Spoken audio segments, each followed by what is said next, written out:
पुराने वक्तों की बात है कि एक जंगल के कौवों और चीलों के दरमियान मुआहदा तय पाया कि जो भी शिकार करेंगे उसको निफ्स बांट लेंगे। इस मुआहदे पर अमल दरामद शुरू हो गया। एक रोज जंगल में एक लोमड़ी जख्मी हालत में पड़ी थी। चीलों और कौवों ने तय किया कि सर वाला हिस्सा कौवे और बाकी धाड़ी चीलों को मिलेगा। जख्मी लोमड़ी ने जब मौत को सर पर देखा तो बोली कि चीलें अपनी तख्लीक में कौवों से बेहतर होती हैं, इसलिए ऊपर वाले हिस्से का नरम गोश्त और पुरलज्जत दिमाग उनको मिलना चाहिए। इस पर कौवे और चीलें आपस में बहस मुबाहिसे के बाद लड़ पड़े। बेशुमार हलाकतें हुई। जो बच गए वो जंगल में छुप गए। लोमड़ी ने खूब दावत उड़ाई और चंद दिन बाद सेहतमंद होकर शिकार करने लगी। दोस्तों, आज की वीडियो में हम बात करने वाले हैं 48 लॉज ऑफ पावर के 20वें असूल के बारे में। कभी भी किसी की तरफदारी मत करें।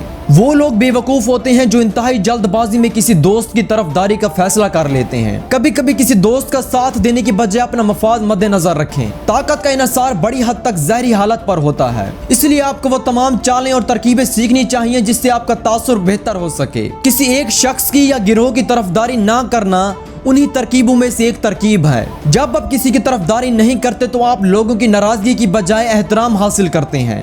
ये तर्ज अमल इख्तियार करते ही आप फौरी तौर पर एक ताकतवर आदमी का तासुर हासिल कर लेते हैं, क्योंकि इससे ये जाहिर होता है कि आप किसी के काबू में आने वाले नहीं हैं। किसी ग्रोह या रिश्ते के सामने झुकने की बजाय जब आप न्यूट्रल रहते हैं तो आप आम लोगों से मुमताज हो जाते हैं। जैसे जैसे आपकी न्यूट्रल होने की शोहरत बढ़ती जाती है, आपके ताकतवर होने का एहसास भी बढ़ता चला जाता है। ज्यादा से ज्यादा लोग इस ख्वाहिश में आपकी तरफ मुतवज्जे होते हैं कि आप उनका साथ दें। दोस्तों, किसी की चाहत भी एक वायरस की तरह होती है। जब हम देखते हैं कि फलां शख्स बहुत मकबूल है तो हम भी खुद ब खुद उसकी चाहत में मुब्तला हो जाते हैं। दोस्तों, अगर आप ताकत हासिल करना चाहते हैं तो दो दुश्मनों के दरमियान रहने की तरकीब आजमाएं। आप किसी एक दोस्त को अपनी मदद के वादों से काबू में रखें तो दूसरा दोस्त अपने दुश्मन को नीचा दिखाने की कोशिश में आपके पीछे रहेगा। चूंकि दोनों दोस्त ही आपका साथ और हमायत चाहते होंगे, इसलिए आप फौरन इंतहाई अहम शख्सियत बन जाएंगे। इस सूरत में किसी एक दोस्त की तरफदारी की निस्बत कहीं ज्यादा ताकत आपकी मलकियत में होगी।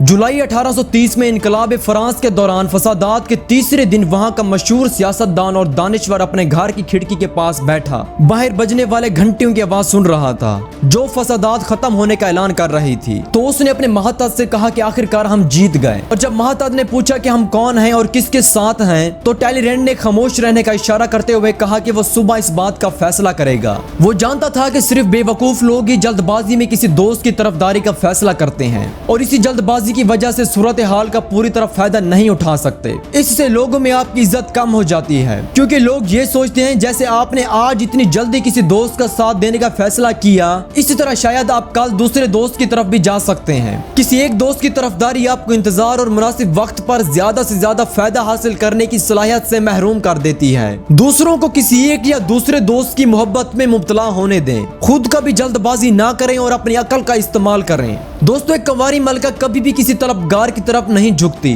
ताहम हसूल की तरफ अपने चाहने वालों के दरमियान मुकाबले की हौसला अफजाई जरूर करती है। कंवारी मलका ने अपने चाहने वालों को हमेशा सियारों की तरह अपनी गर्दिश में रखा, जो ना तो उसकी कशिश के दायरे से दूर जा सके और ना उसके करीब आए। दोस्तों, किसी भी सूरत में खुद को किसी फर्द या गिरोह से मुंसलिक मत करें, इससे आप एक तरह के गुलाम बन जाते हैं। और दोस्तों, अगर आप इस वीडियो के एंड तक पहुंच गए हैं तो बहुत बहुत मुबारकबाद। बहुत ही कम लोग होते हैं जो इस तरह की वीडियोस पर अपना वक्त खर्च करते हैं। दोस्तों, अगर आपको हमारी वीडियो पसंद आई है तो काइंडली लाइक जरूर करें और चैनल को जरूर सब्सक्राइब करें। हमेशा की तरह हमें कमेंट से मोटिवेट करते रहें। अपना ख्याल रखिएगा और इस चैनल का भी ख्याल रखिएगा। अल्लाह हाफिज।